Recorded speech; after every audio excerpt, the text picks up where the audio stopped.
Happy Thursday. It's Mike and Danny, and we're excited today to be launching Bot Neo. That's at botneo.com. You guys can check that out.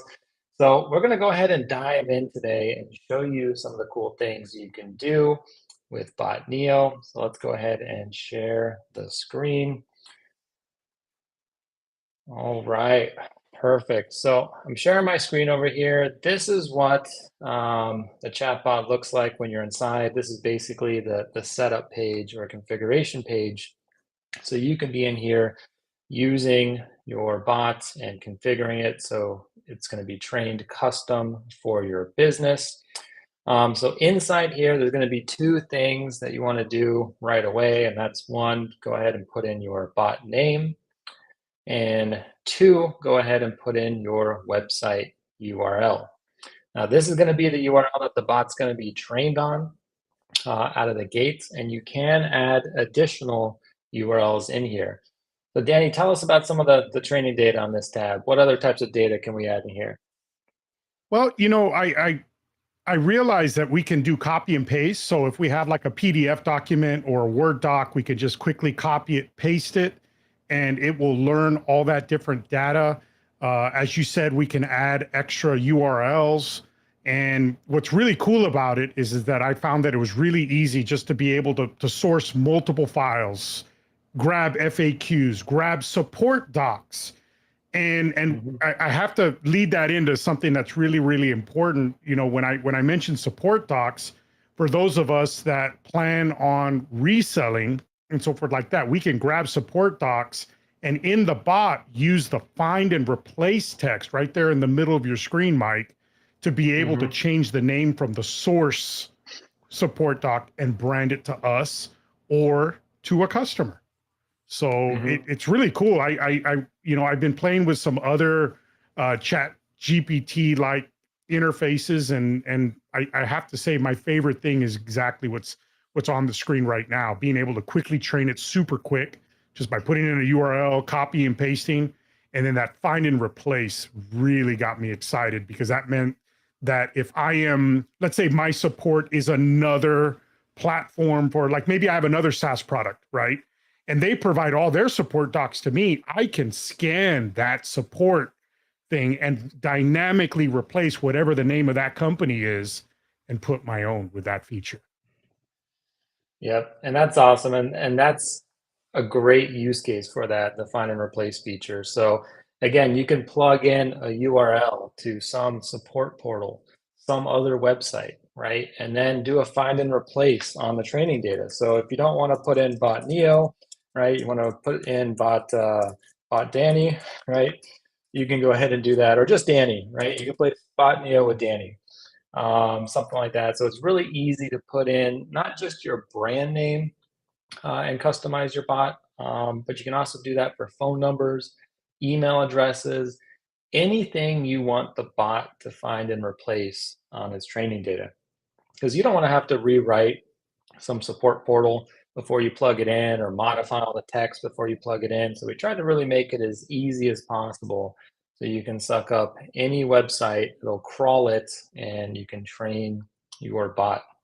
Now, one of the cool things I like in here is the ability, like Danny was saying, is to copy and paste and put any sort of text. So let me show you what I did, because the more text you add in here, the smarter your bot gets. Now we set up this bot a very particular way, which is actually a really hard way to do. And let me explain what that is. So normal chat GPT will give you an answer for anything and everything. And sometimes those answers are pretty wild. Sometimes they're right. A lot of times they're right, but sometimes they're wrong. And as a business owner, right, you can't really afford to give wrong answers to your customers and clients. And so what we did is we trained this to say only give answers based on your training, right? So your bot starts out completely dumb, right out of the gate. You got to plug in your website, it's going to crawl your website, right? Then it's smart and trained to your business. But there may be other topics that you want to train your bot on. So what I did, for example, is I clicked on the plus and I just copied and pasted some text from Wikipedia. right? I got this Wikipedia page here about UTM parameters, right? If I want my bot to learn about that, I just copied and pasted all the text here and just paste it in this box, right? It doesn't have to be any particular format. It looks like that would be hard to understand because it's just all the text on the web page, but the bot is so smart. It's able to read and comprehend this text and use this as part of its training. So the great thing is once you add in custom content, and you can add in as much content as you want, then you just go ahead and click on the Start Training button. Then you're going to see this green message, congratulations, your bot's trained. And now we can go in here and say something like, what are UTM params, right? And so it's going to give us a custom answer based on its training. Now, this is amazing for so many different reasons because one, you can train this for any type of business, right? You could be, a window tinting company. You could be a SaaS, white label SaaS company. You can be any type of company under the sun, and it's going to give you custom trained answers for your business. And it really allows you to customize those answers, right? If you want to start giving out different answers, you just plug in different training data, right? And so I showed you how you can copy and paste data right here, but you can also just plug in more URLs, right? So you got this option to plug in additional URLs, paste the URL of your website in here. You can also upload a file. So, a common use case and how we actually use it is we actually downloaded our Notion database. And for those of you guys that don't know, Notion's a great, tool that you guys can use to make content quickly. We actually use that for our support portal. So we're able to plug in all of our support documents, just download it as a Notion database and upload it here. But you guys can upload any text, HTML, CSV, JSON, or a zip file containing all the above, and it'll parse that for you. But I like to come in here occasionally and just type in more details. All right, so you can come in here and type in a question like, what's your phone number? And then you just come in and type this in here. And it doesn't have to be in any particular format, right? What type of businesses do you work with? I like to always put in a question with the answer. So that kind of helps the bot sometimes let you know that this data is kind of related to this type of question. But there's really no rhyme or reason to it. Any data you paste in here is going to train the bot. But you can just start typing in this box and you got your training data. So it's pretty cool. Very, very cool. So how else could you see yourself using this, Danny? Well, for my particular use case, I deal a lot with automotive, and I know you haven't gotten too far into it, but one of my favorite things is, that in our agency, we are real big advocates of keeping it simple, and we use smart forms, right? And for those of you that don't know what we define as a smart form, it's just a form with some logic. And I like to compare it to a microwave where people just put in a few little buttons, hit start, and voila, it's done, right? And so that's our business model. And when you first introduced Bot Neo to me, Mike, I started realizing that I can use this tool to connect it to my form, and Bot Neo can collect that info for me. So like in my use case with window tint, when someone says they want a quote, if we basically have a form built in there, and we already have forms built, and say, collect this data when someone wants a quote, well, then it starts saying, well, what kind of car do you have? What year? Whatever questions we're asking on that form, it goes down one by one, and it is literally taking those answers and doing a virtual form fill. And one of my favorite things in our smart form that we use in our system is we ask if they'd like a coupon. And with that coupon, the last question in our smart form is, would you like a coupon? And so the bot is collecting all the information on the vehicle, the person's name, the phone number. And the last question is yes or no. Do you want a coupon? They hit yes. And then Bot Neo will collect that form fill, submit it. And then once it's submitted, it basically sends the coupon to the customer, adds them to a drip campaign. So that is how I am going to use it right out of the gate. And I'm Mm, really excited. And I know I kind of jumped the gun talking about the form, but I mean, it really opens up a whole lot of it really adds on well to our existing business. And I like to point out, you know, I have some clients in a lot of different verticals. And one of my main concerns when I saw all these main chat GPT tools was that some of them are attorneys. Well, what do people message attorneys? Legal advice.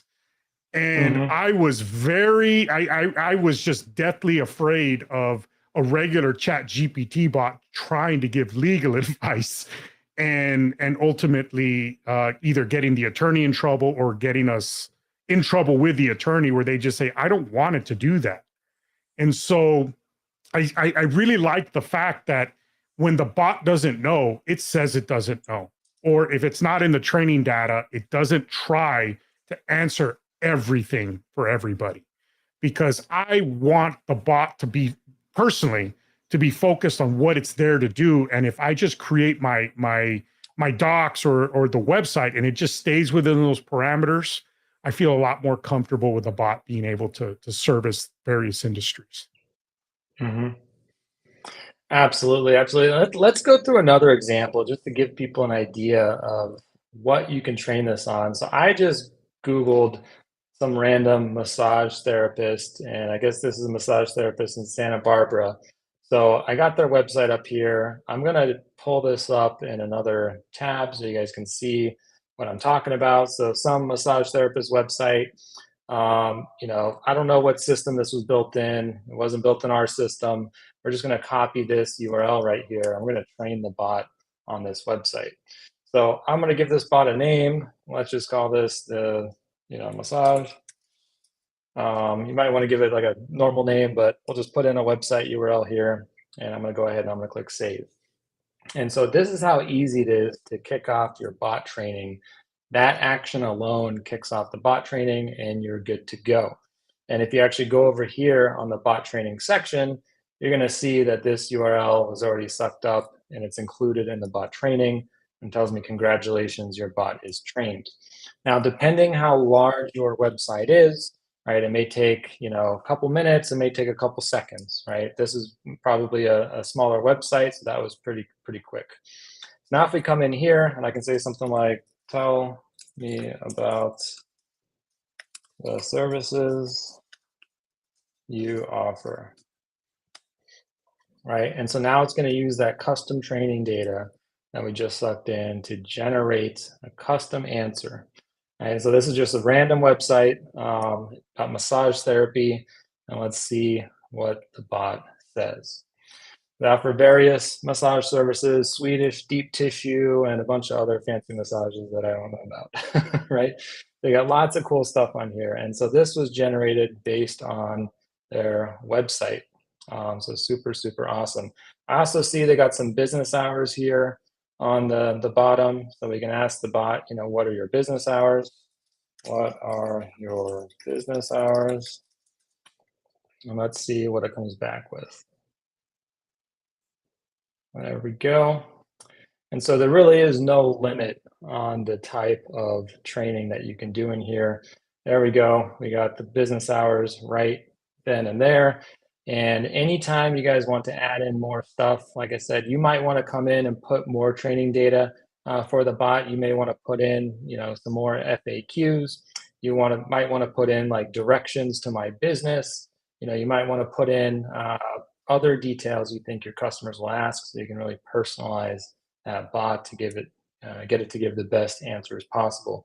But that's how easy it was, right? You just drop in the URL and you're good to go. So super, super cool. One thing I noticed, Mike, that people have to understand is when they're first setting up the bot, they have to set an API key. You may want to talk hmm about that briefly. You already had yours Yep. connected, and Yep. that way, when people just log in and they just put in their thing, I mean, you have to have an API key from ChatGPT or OpenAI, excuse me, to be able Yep. to start using the bot. Yeah, great point. So when you guys come in here, you guys won't have the API key when you first log in. You can just click on Add New. There's a button right here, so you can grab your OpenAI API key. and you just paste it in this box, and that's it. So super easy to connect that in here. 100%. And we have a couple 100%. questions, Mike. We All have, I'm going right. to put them up on the screen. We have Home Based Business Pro asking how much would be the cost? The $1 million question. Awesome, awesome. So the cost on here, and I'm going to pull up our website so you guys can see. We got some special pricing on here, including the lifetime deal. So I'm going to pull this up and go down to pricing. So we have two different plans on here that we're launching with. We have the starter and we have unlimited. And so the starter plan gives you the chatbot, gives you all these skills. And we haven't even gone over the skills yet. We'll get to that, but it gives you all the skills, unlimited leads, the automation, drag and drop automations. That one's $97 a month, or you can do the lifetime deal. So we got a lifetime deal. You can break it up in 2 payments, or you can do it all in 1 payment. And then we got the unlimited plan. And the unlimited plan not only gives you unlimited chatbots, but also lets you create sub accounts. And so you can sell this to your clients, or if you just have multiple businesses and you want to manage multiple businesses, you might want unlimited, and you can have each business separate in its own separate account. Now, it also lets you brand the platform. So you can brand it with your own custom domain, and you can customize the colors, the back end, and all sorts of good stuff in there. So we got those 2 plans, and there's also the lifetime deal and the unlimited. So you can break it up into 5 payments, or you can do the lifetime deal, though they're both lifetime deals. So you got those options on there. Now, if you're an existing FlowTrack customer, right, we gave you guys very special pricing on this. So when you guys log in, you guys are going to have to go into your account under My Accounts and then click on Billing, and you're going to see the upsells and add-ons in there. So existing FlowTrack customers, because you can use this with both, right? You got the starter plan, that's $49 a month, or you got the lifetime deal of just 1 payment of $597. So super awesome there. And then we got the unlimited plan, which is the $197 a month, or you got the $19.97 for the lifetime deal. So when you guys log in, you're going to see that special pricing in there. You can use this with both FlowTrack and Bot Neo, and it's really a great way to enhance your white label for those of you that are already using FlowTrack white label, because you can train this on the support docs. You can have this do support for your clients and other businesses. So it really complements each other really, really well. So And that I'd like is for the you to, pricing. if I may, Mike, I'd like for you to touch on the fact that what if you're not a FlowTrack customer? Can this be used with other platforms? 100%. So you don't have to be a FlowTrack customer. And in fact, this is why we have it as its own standalone product, because plenty of people already have a SaaS platform that they love. Plenty of people already have a website that they love, right? And so this on botneo.com is really that isolated product where you go in and you get the chatbot and you get the automation with the chatbot. And so you can use this with any existing SaaS platform or service or website hosting company that you're using now. Even if you're white labeling some other SaaS system, right, that's okay, because we give you the chat widget. You can copy and paste that chat widget code and you can put it on any site, right? So you can use it with any platform out there. And so we didn't even dive into some of the automations yet. I think we should definitely dive into that. Let's see if we got some other We do questions have a in few here. questions. Yeah, Yeah, we if do. I We do. may. Next one is from Andy. Can this be implemented in Facebook Messenger bot and Google My Business chat message? And I know the answer, but go ahead. Yeah. So right now, no, but that's something we're looking at doing. We definitely want to get that in there. Our goal is to put this in, Facebook Messenger, the GMB chats. We want to do two-way SMS. We want to do stuff over the phone, right? We got a lot of big Webhooks. plans for this. Webhooks. Yeah, we have webhooks right Mhm. now using the automation Yep. flows, so you can do that. Mhm.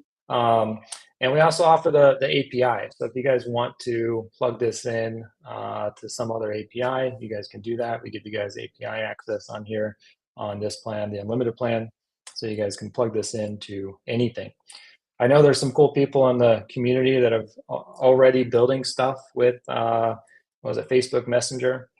So you'll be able to swap this in here and get that plugged in right away. So super, super cool. All right. Thank you for that. Next question Mhm. from my friend Jose. When it crawls a website, does it get all pages or do we need to add a URL for the subpages as well?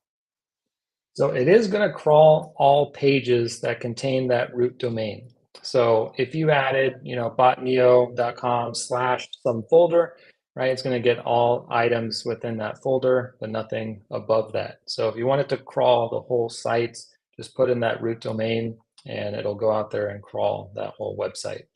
And if you have some issue crawling for some reason, because not all websites are supported, sometimes you'll reach a page like Notion, for example, that renders their pages dynamically with some JavaScript. So in that case, you can just upload website content as well.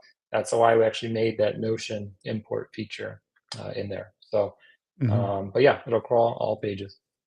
And that reminds me of something going back to where you were able to train it with a URL.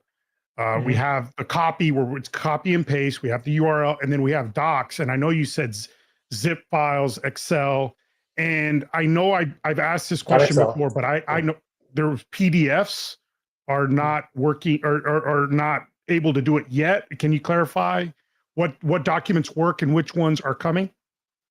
Yeah, so right now we support all the text-based formats pretty much. So we got like your HTML, text, Markdown, we got JSON, we got CSV, and that's all I can think of off the top of my head. We are going to be adding in more, but the cool Mhm. thing is if you have a PDF document or a Word document, you can also just copy and paste that in the training data, right? So you don't actually need to upload the document by itself. You can just copy and paste the text here in the content, and that will do the same thing. Right, right. Yep. All right. And then we have a question from Phoenix James. Are people talking to this bot from the FlowTrack website widget that is on the website? Absolutely. So we had a minimum viable product, MVP product that we made. That was actually the version like 0.01 that we launched and we're testing. That was on the FlowTrack website. So we literally just launched the new bot Neo, and we're not even using the new cool one yet. So, but yes, we have been battle testing this and using this on our website now for, I think it's been about a month, something around there. But absolutely, we've been using this for customer support, and I can't tell you guys enough how impactful that has been. Anytime you're interfacing with customers and clients, you do get a lot of the same repetitive questions, and to be able to give that customer an answer in seconds, right? To a personalized answer in seconds is really creating I think, a so much better user experience. So, if you have to wait to talk to a human, even if you have a 2-minute wait time, a 5-minute wait time, right? It still doesn't even come close to seconds with the bot. So it's super exciting. Right. Yeah, you bring up a really good point, Mike, that there's a lot of data all over the internet that speed to lead is the most critical thing for conversions. And Hmm. I know in my industry, we like, let's say window tint, right? Well, Hmm. with window Hmm. tint, the owners are usually manning their own chat widget, right? Hmm. Because they have employees, there's turnover, but usually the owner is involved in their business. And so to reply to a chat widget, whether it's not very quick. And I would Hmm. argue that's most of my customers because they don't have a Hmm. dedicated person just sitting there waiting for the chat. There's not enough Hmm. volume to have a dedicated person. So that means it's someone has to get notified on their phone at best, or maybe they're getting an email, which they may not even see for a day. But the point is that when people initiate a chat widget, if you don't answer them by the time they give up, which could be a minute before they say, you know what, I'm just going to go to the competitor, well, then they're gone. And Hmm. so lots of opportunities are there. And I know that I've seen some papers where if you get to the lead, if you respond to the lead in a minute or less, there's a 391% increase in conversions. So Hmm. it's super duper important that to be able to answer quickly. And I find that most of my customers can't meet that threshold. It's just not possible, even on a Hmm. consistent basis, even if they're trying. Hmm. Yeah, absolutely. Speed to lead is so important. And when you're talking about seconds, that really changes the game, 100%. We do have some questions in here. Jose is asking about, can you show us an example with a form or a webhook? I think that would be awesome. So let's dive in and let's do that. So this is connected to the forms, and the forms are connected to automations, right? So you got so many cool things you can do in here. So let's actually start by making a form. So I'm going to come into the form section. I'm going to create a form. And so remember, Bot Neo is going to be filling out this form for you, right? So I'm building this form. I could send this form to customers. They can fill it out, or the bot can do it. All right, so I can come in here and let's add in a first name field, and then let's go ahead and add in an email field. And maybe this is going to be a form to collect a coupon, right? We can do that as the example, or to send out a coupon, sorry. So I'm going to go ahead and save this, and let's call this the coupon form. Coupon form. And so now I got my form. And so I can go ahead and hook this up to an automation. We can do that later, but let's just get the bot to start coming in here and asking these questions. And then I got my form designed. I'm going to go back into my chatbot. We can use the massage bot that I just put in here. And I'm going to click on the skills at the bottom. I'm going to click on the one that says form/lead capture, right? And so there's a few things we can do in here. This trigger helps train the bot on when it should use this tool in its tool belt, right? It's going to have all these different skills. When should this skill be used? So I'm going to type something in here to customize this. I'm going to say if the user wants to sign up for a newsletter or get a coupon, right? And then I'm going to give the bot some context. The bot's going to be asking the customer questions, and I'm going to tell it why are we asking these questions, so it can help have a little bit more smarts around the process. So we're collecting a customer's email address to send a coupon and newsletter, right? So then we can customize the opening statement. And now the opening statement is really just the first message that the bot is going to say when the skill is triggered, right? So you can kind of think of it as like a prefix to that message. So if someone wants to, let's say, get a coupon, your opening statement might be, great, I can help you with that. Or, you made the best decision. Let me collect some information from you so I can give you that coupon. So I'm going to say, great, I can help you with that. Let me collect some info to get you your coupon. Perfect. And then now I'm going to select my form. So I only have one form in here, so it was selected automatically. And now I'm going to change the success message. Thank you. Please check your email for a coupon. I'll say for your new coupon. And so that's it. All right. So I created my new skill. This is hooked up to the form. And so I can see this is on here now, my coupon form. If I ever need to come back and edit it, right, you can just click on the little gears icon. Or if you even want to hook up multiple forms on here, you can just keep adding as many form or lead capture skills as you want. So now if I come back into the bot, I might say something like, hi, right? It's going to load up the small talk skill. Because remember, we got 3 skills at the bottom: small talk, question answers, and now coupon form. And so you'll notice there's this little green message next to the chat that says small talk. So I know that this message got answered by the small talk skill. And now that's really important for you if you're trying to debug or see what's happening with your bot, because you can find out, well, where did this reply come from? And that may be a case where if it's not going to the skill you want, then you got to go in and update your trigger up here, right? So just I'm going to point that out. So the person's going to ask, hey, how can I help you today? I want to get a coupon. And so here we are. It's going to say, I want to get a coupon. and it's going to ask me the next question, and it's going to use that opening statement. So it says, great, I can help you with that. Let me collect some info to get you your coupon. So that was the custom opening text I put in there. And now it's saying, can you please provide me with your email address so I can send you the coupon? I'm going to put in Mike at gmail.com. Right, I totally put a typo in there, right? That's not Gmail. So I'm going to put that in there. And the bot is actually going to auto-correct these errors for us, which is going to be pretty nuts. So it knew that Gmail is a common typo of your email address. And so it's going to fix that. So I'm going to say my first name is Mike. And there we go. So now I'm going to get the success message. I'm going to say, great, thank you so much. And we got a new contact or lead in our system. It's asking me again for the email address. So maybe it actually didn't like the typo. Let's see. I'll try it again without the typo. That was one feature we're working on, is having autocorrect typos in here, which would be pretty cool. But now we're going to see the success message that the coupon was sent. Please check your email. And so if we go into contacts right here, we're going to see a new contact in here, mike@gmail.com. Right? And so I got this lead in here.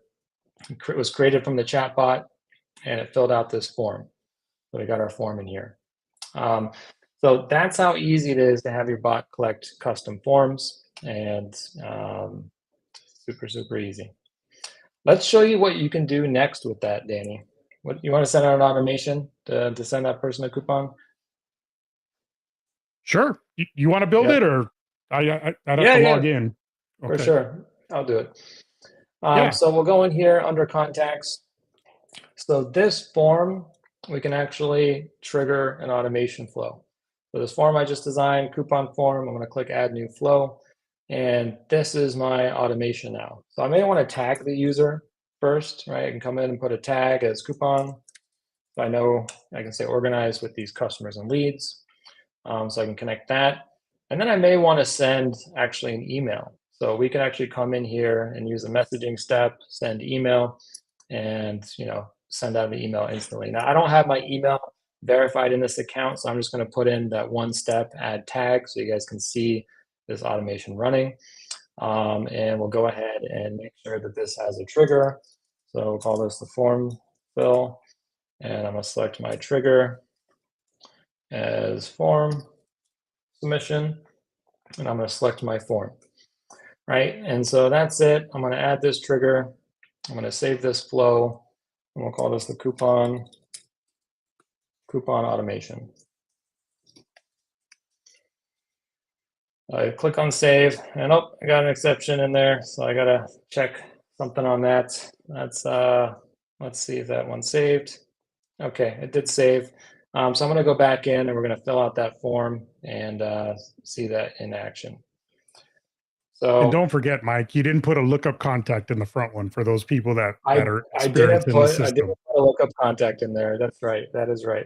So I'm going to come back in here now and say, give me a coupon, please. I can put typos in there too. And normally it'll understand what you're talking about. So I put coupon with an E at the end. It's not like, some other chat systems like Dialogflow, where it's going to be, if you don't say the exact thing, sometimes it's not going to give you what you want. So I'm going to put in another email address. I'm going to put in john@gmail.com.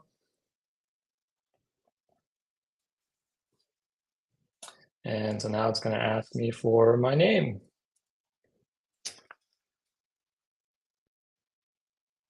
I'm going to say John. And this is going to, again, fill out that form. Great, so check your email for the new coupon. So now I can actually go back into the contacts. I see John in here, and let's see, didn't trigger that flow. Maybe I had a problem saving that trigger in there. Well, we did just launch this today, so we're going to go through and keep battle testing it, making sure that's all working well.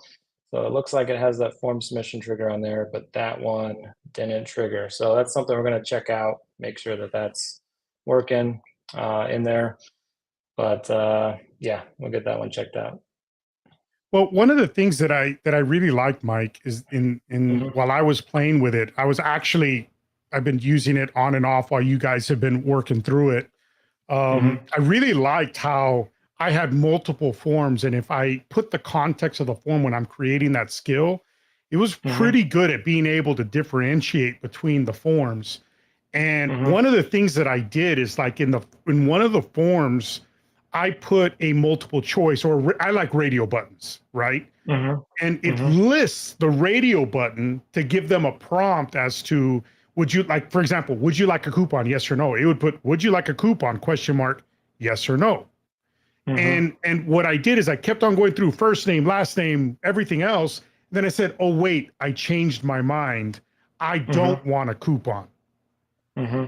And then what it did is that it went and changed that answer Hmm. retroactively and then continued down in the middle of the form.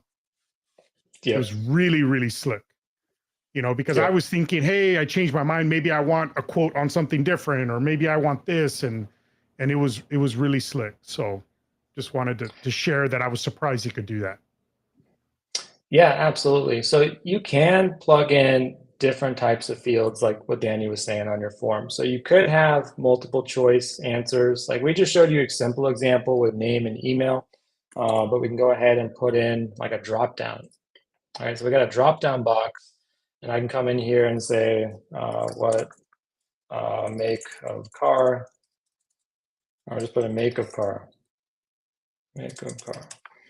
And so on here on the data tab, we can put in, Ford, and we'll put in, BMW,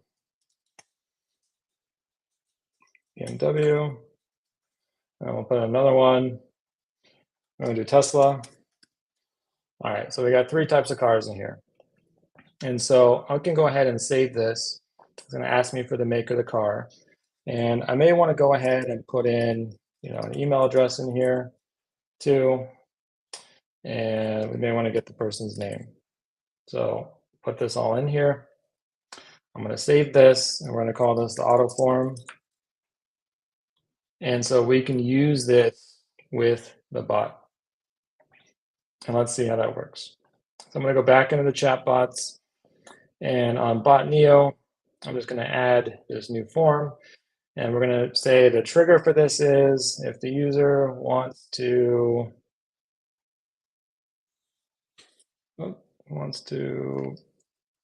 book an auto repair service.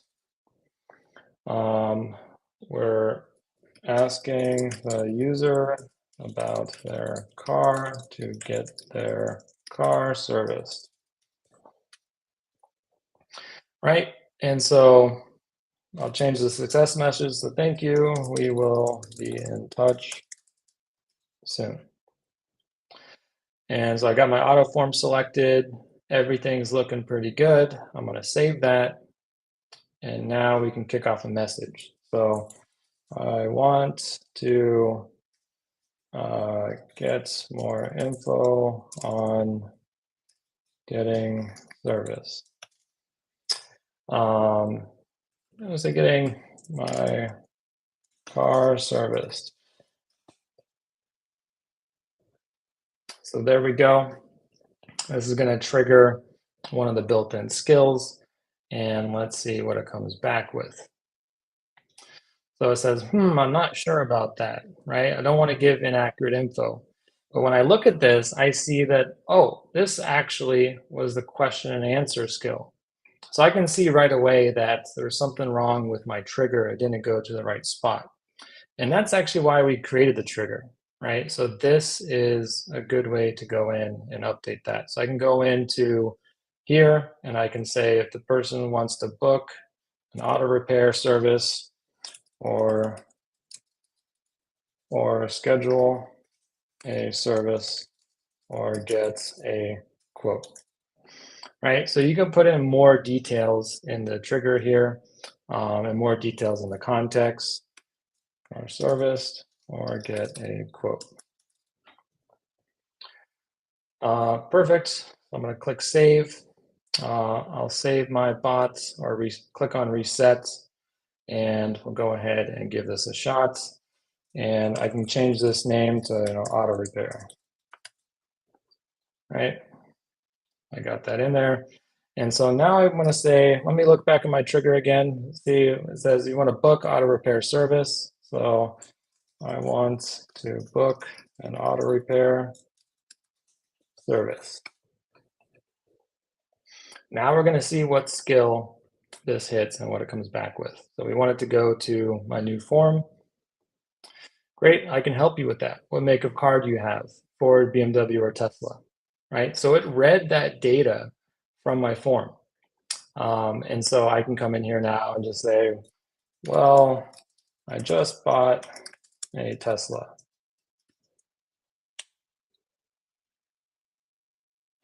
Right? And you can give it answers like this. It's going to recognize that Tesla was in there as one of the options, and it's going to select that in the form. And so I'm going to say my email is joe@test.com.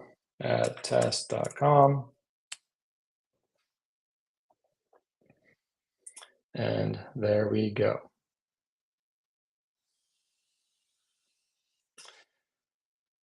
So to expand on your point, Danny, that's how easy it is to use it in there with the multi-select and the or the drop downs or the radio buttons.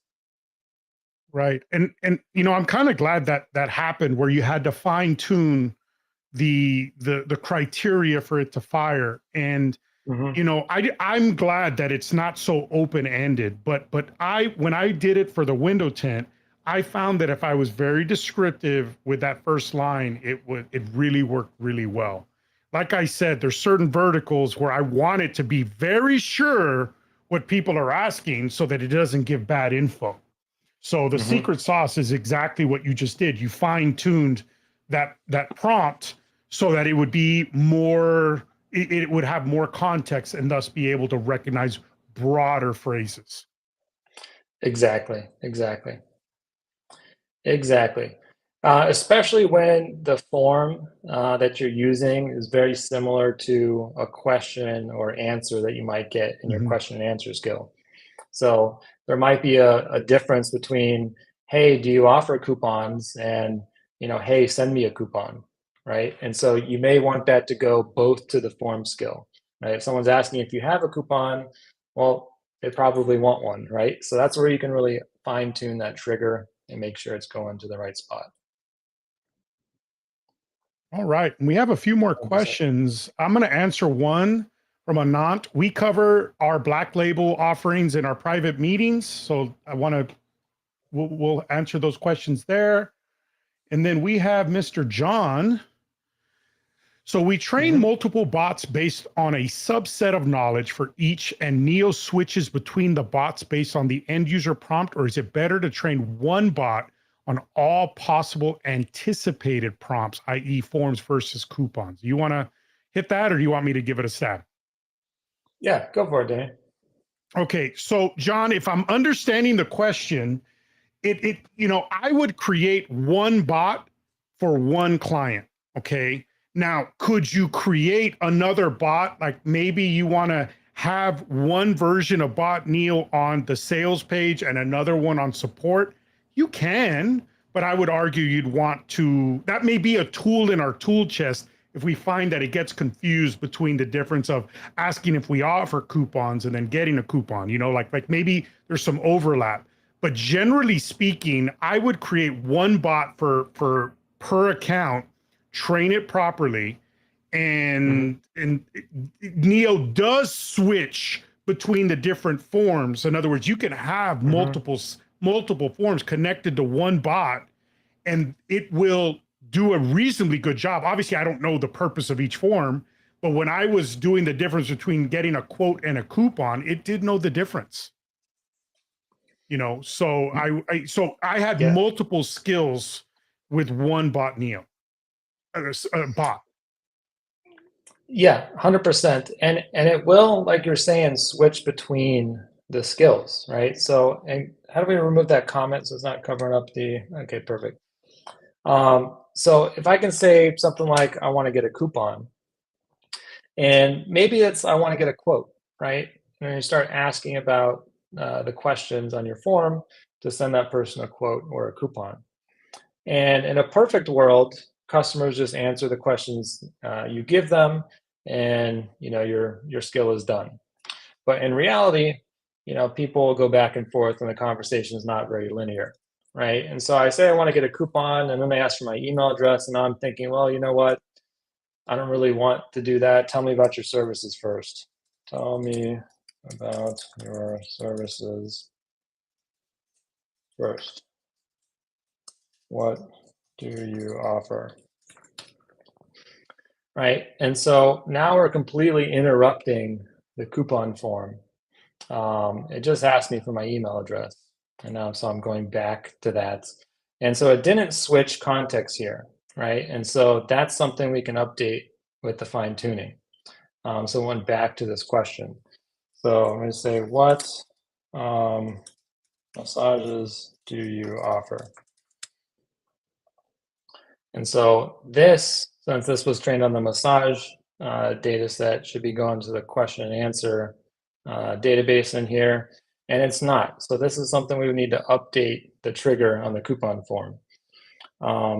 Could be this, some typos in here too. So wants to get a newsletter. I'm going to change this from newsletter, and it says if the user wants us to email them a coupon, send them a coupon. I'm going to update that. I'm going to save that. And we can go ahead and reset the conversation. So I can say something like, I want to get a coupon.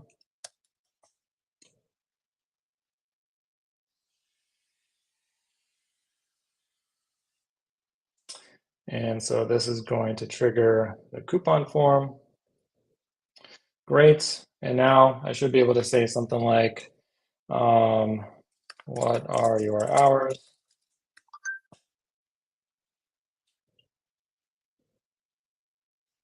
And let's see what skill we hit next. There, we got the question and answer skill. And so now I can just go back to over here and say, I can just start typing my email address, right? I'm going to put in mike@gmail.com. I'm answering a question that was, 2 messages, 3 messages up right there. And it's going to pick up right where I left off on the coupon form. It's going to know that I was answering that question, right? And so now it's going to ask me my first name.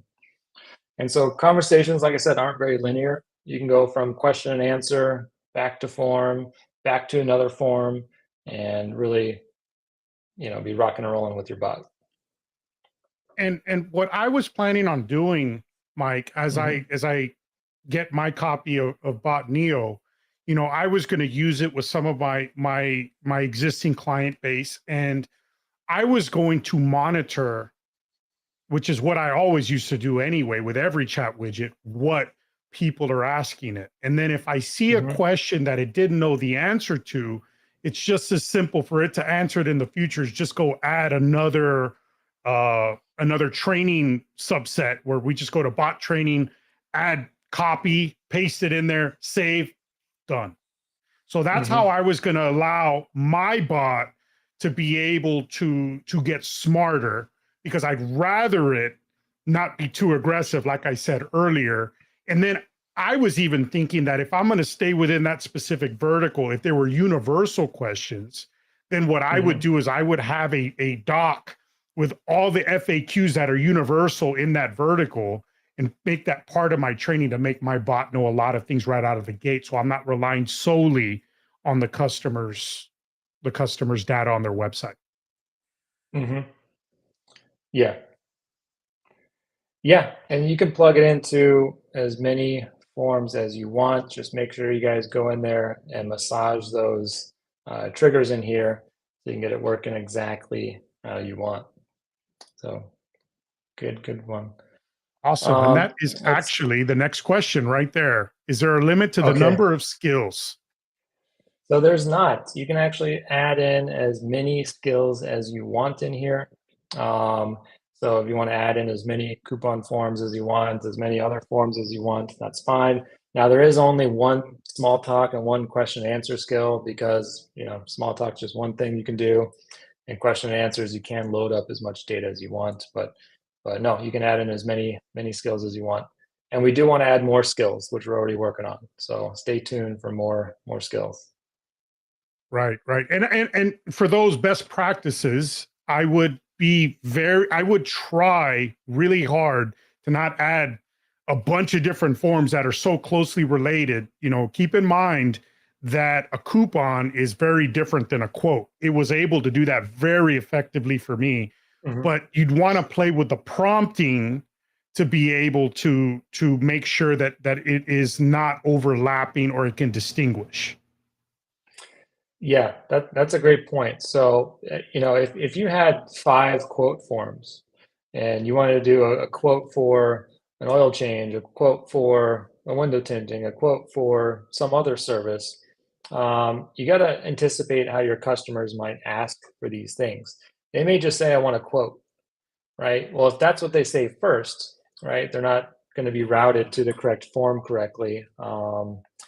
If you do it as 5 separate forms. So there's many examples where if there's overlap, like if it's just a quote for a service, right? Well, you may put the question on your form, what service are you looking for, right? So that would be an example of where it would make more sense to put one form in there instead of a form per service. But that's a great point. Very good. And we do have another question from Adrian. I saw a nice implementation for a scale of 1 to 10. It was done with a slider. Would that be Hmm. easy to implement? And I would like to give a preface before I give it to Mike. If I Hmm. have a 1 through 10 scale, I would Hmm. create either a multiple choice drop down 1 through 10, or I would maybe do a radio button, or you might be able to put a 1 through 10 as part of the question, if that makes sense. And then Hmm. when like let me frame this. So you build your form, and part of the label of the field would be how would you rate our service? And then put Hmm. question mark 1 through 10. Make it just just an alphanumeric field to collect it, and the bot will ask, how would you rate our service 1 through 10? Whatever their Hmm. response is, it would paste it in. So you Hmm. could do it as a workaround, because obviously there's no way to put a slider into the bot, but that's how I would do something like that. Mike, is that how you would do it? Yeah, so we do support, and the bot does support regular expression too, or the form validation you put on your form. So if you say something like, hey, I only want numbers 1 through 10 in this number field, right? It's going to use that in the questions. So that's the way you can do it now. Now, in terms of things that you can slide or things that you can click on, there's some other non-OpenAI bots out there like Dialogflow that have the little cards or tiles you can click on. So it'll say, rate your service, and it might, have some buttons, good, fair, excellent, etc. That is one of the next things we want to add is the ability to do tiles or buttons in there. So we can save people the time from typing an answer, right? Make it even more efficient. But I'd love to see that slider example that you got too, because I don't think I've seen one like that. So I'd love to see what you're talking about on that. So just go ahead and shoot me a message, and happy to take a look. So here's a little bit more context. I mean, the Hmm. form rating was segmented 1 to 3, 4 to 6, 7 to 10. Mm, If it was red, if it was 1 to 3, 4 to 6 orange, 7 to 10 green. As far as from a bot mm. neo context, obviously bot neo is just presenting the answers without coloring things. As for how to do it on a regular form, I mean that I'm going to defer to smarter people than me. Hmm. But that's some context. I'm sure you'd love to speak to Adrian on that. Yeah, 100%, Adrian. Love to speak with you on that. And I think the changing of the color would be a cool idea. I don't think I've seen that Mhm. either. I, I think that is cool. And then Yeah. we have Mr. Elizondo. I am super excited to use it, and I'm looking forward to adding the FlowTrack file for support. Thank you, Mike and Danny. I can't take any credit. I'm just the guy here. Awesome. Well, back at you, Jose. Appreciate you. And we're excited to get this out so everyone can use it. So, And Ross, get with us privately so we can see what you're talking about. And then John, I haven't read this comment yet. How would we gauge the effectiveness of NeoBot? What I'm referring to is the chat abandonment due to the bot that is not properly fine-tuned versus one bot that is getting the intended result. Once again, this goes back to what I was saying before. You could see everything that Neo is doing in your chat screen. So you could see the history of the conversations that have happened, and then that would give you a reference to see how it's performing. yeah, 100%. So you guys can come in here and see those chat messages, and let me show you some of the things that you guys can do in the system. So on the dashboard, right, you can actually see when this is a chat through the chat widget, you're going to see your recent conversations here, which is really cool. Since I'm just testing it through, the test mode and the chatbot settings, there's no conversations because those are test ones. But when you actually put this on your website, you're going to see the contacts that were created or the conversations right here, and you can click on it and you can view those conversations. That's one way you can kind of QA it and see how your bot's doing. The other way is when you come into the chat section. In the chat section, all the conversations that are handled by the AI bot actually show up as pending conversations. So if you come in here under pending, you'll see your conversation in here. And only if the person asks to speak with a human or speak with an agent does it get switched from pending to open. So that way they're kind of hidden in here by default, so it won't clog up your inbox with things that are being handled by the bot automatically. But anytime you want to go in and see those conversations, you can, or you can even jump in, right, and take over the conversation too. So that's how you'll find them in here in your chat inbox. But it is a great idea to go in and read those conversations, because you're going to not only find an opportunity of maybe how you can tune the bot better or correct the message, but you're going to see when it's giving the answer. This answer, it says, "I'm not sure, I don't want to give info I'm not trained on," which you can customize.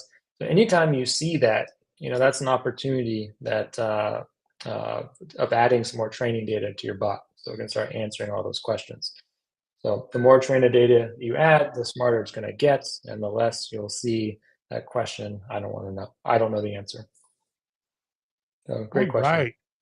We have another good question from Anant. If we train the bot on DaVinci, can we change the bot AI model anytime and still use it? And I know you're on the right screen for that.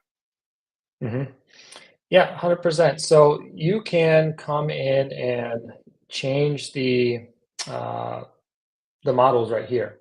So I don't recommend anything besides DaVinci 003. So you can change the models and even switch open API keys in here anytime, and it'll work, regardless what key you're using, regardless what model you're using. But just be aware, the DaVinci one is the great one. Everything else is not recommended, in my opinion, because it's older versions of OpenAI, basically. So you want to use the latest and greatest. The others are cheaper, but conversations just don't flow the same if you're using some of the older models. Mm-hmm. Yeah. And Ross has a good question. And actually, I have something similar now that I think about it. Ross is asking, is there a way to make sure we gather the client's name every chat rather than the random assigned names? And I'm going to follow up and say, does Neo, Mhm. uh, does it copy the settings from the chat inbox where we can require the form with our Mhm. with the traditional chat widget? Have we gotten that far yet and know how that works? So the way that's going to work in here, and the chatbot basically takes over any existing chat widget you have. So if you're a FlowTrack customer, you already have a chat widget, the chatbot takes over all those chat settings. And so if you're looking at some of the other elements in there, like the pre-chat forms. This will actually override that, take over that. But we are adding a skill in here that we're working on still called the sales skill. And so right now the chat is very reactive, right? Customer sends you a message, I want a coupon, or give me the answer to this, or what are your hours? It's going to respond to you. But we're building a skill to where it's going to be more uh, initiating the conversation with your customer. So I think that's going to help in that lead capture form scenario. Hey, how you doing today? I'd love to send you a coupon. What was your first name? Right. And so you can kind of initiate that lead capture through natural conversation. Okay. Thank you for that. And then Adrian has a question. Da Vinci is still GPT-3, not GPT-4, correct? It is, I think it might be I think 3.5 or something like 3.5. that. Yeah. Yeah, Yep. 3.5. I know It's 3 or 4 hasn't been 3.5. released through the API yet. That's my understanding. Yep. All right. And then Mr. Jose has another one. Can we see the usage of calls it is making to the API? You can in your OpenAI account. So in your OpenAI playground, you click on API keys or billing. There's a report in there, so you can see the calls and the usage. So if I wanted to track different bots, I could just generate a new key and it'll segment it for me. Got it. Oh yeah, Got it. oh yeah. Great And question. on that note, that would be a great time to show you guys some of the API settings in here, because you can add multiple API keys to connect to multiple multiple OpenAI accounts. And you even have this button in here to share that API key with your sub accounts. So if you're reselling this, you can actually enable your clients to use your OpenAI key, so they don't have to go create their own. That's up to you guys if you want to do that. And then for you guys that are on the unlimited plan, you do get the API access in here. You get an example right here of how you can initiate a conversation. Very good. Okay. And then we have another one from Anant. Can bot train itself based on the agent and user conversation in the past? So right now, no, right? It's not going to learn from the previous conversations. It's going to learn from the data that you feed it. But I think that is a cool idea. But the the one thing I'm thinking about is if you're training it based on, I assume not the bots conversations, right? You probably have other conversations you want to train it on. Is that right? You can chime in and answer that. I'll answer both ways. So if you want to train it based on other conversations, the way I would do that now is through pasting that in here in the bot training data. That's going to be the only way you can train based on some other chat conversations. But if you wanted to have it train itself based on its own conversations, I don't think there would be really a benefit on that one. So I assume you're I asking the agree. first question. Yeah. And there's a third option, Mike. And I know Mhm. you've been asked it before. If it just remembers the conversation with that same one person. Mhm. So right now, the conversation or the memory is basically per session. So every time you're chatting with that customer, it's going to remember that information. Now, we do want to get it to the point where it uses the built-in cookie tracking. So if you filled out a form, right, they're cookied, we know who they are, maybe they come back to your website or they interact with your business another way, that will be something we'll be building in here so it can remember you across even different channels. So imagine talking with the bot on the website and then talking with the bot through SMS, and it knows who you are because it collected your phone number on the website. Very good. Next question from Adrian. I can't wait for the chatbot to learn how to make prospecting calls. Actually, not a question. I think that's part of the sales skill, right? I'll just have to wait and find Let's out. see. Yeah. And then Ross has a follow up. Will we have a way to give custom prompts in the future? Yes. A man of many words. Okay. And then Anant has another question. You have Dialogflow integration. Dialogflow does that. Yes, but Uh, Dialogflow, I will say this is a little out of, even though I consider myself an advanced user, I think this lowers the bar of what it takes to be able to do something similar than Dialogflow. But even though Dialogflow was amazing until I decided to go with ChatGPT myself. so let me comment on that, the dialog flow integration, because we've actually been testing on that too.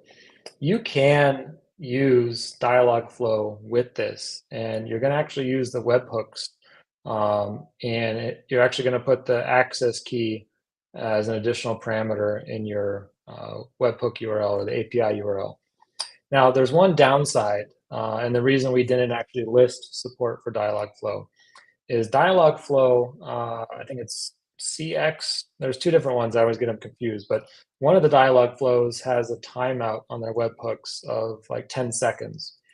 And OpenAI doesn't always reply within 10 seconds. So you're going to get, I think, too many cases where just Dialogflow didn't get a response in time, and it's just not going to give a response to the customer, which is a bad experience. So we chose not to list that here. There is one version of Dialogflow you can use that has like a up to 30-second timeout, which would work. But the default Dialogflow that most of the people use, has like that 10-second timeout. Good to know. Yeah. And then John has a good question. As time moves on, product features and pricing may change, meaning the customer trained data. What is the most effective way to untrain? Well, you got a few options in here. You can, on the training tab, you can just delete a specific line item. If you wanted to just remove a training item altogether, or you can just click the start training button. All right, and that's going to kick off the new training, and it's just going to crawl through all that data Refresh. again. Yeah, Yep. it'll refresh. Yeah. Okay. Next question from Anant. Can you also add an option to choose GPT 3.5 Turbo API because it's 10 times cheaper than DaVinci, but yet more powerful? And that's out of my realm of knowledge. Mhm. That's definitely going to be something we're going to be looking at. I know they're always creating new versions of the model. Then there's going to be GPT-4 and then 4.1, 2, etc. So we're going to be looking at how to expand that.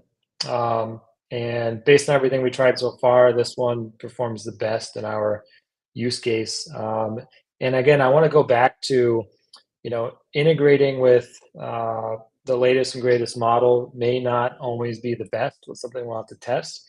But the biggest challenge with these models is actually getting it to not say what you haven't trained it on, right? It's easy to get GPT to give you an answer.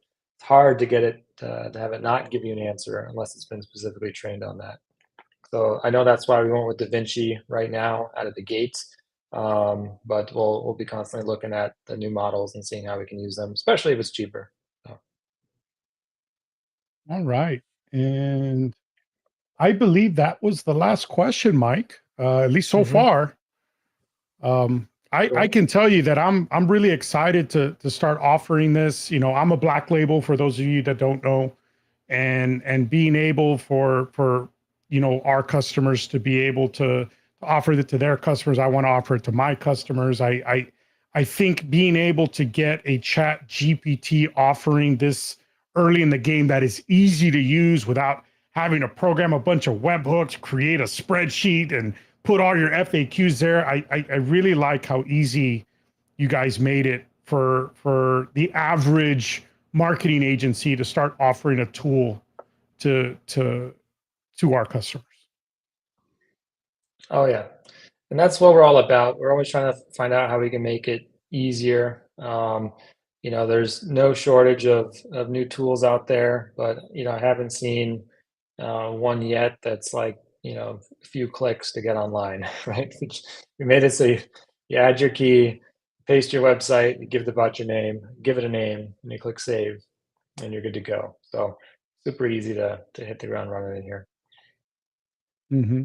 And Yeah. I know that for my use case, I'm really excited about the the future integrations you're building into the flow builder, which will allow me to connect botneo to many, many, many different other tools.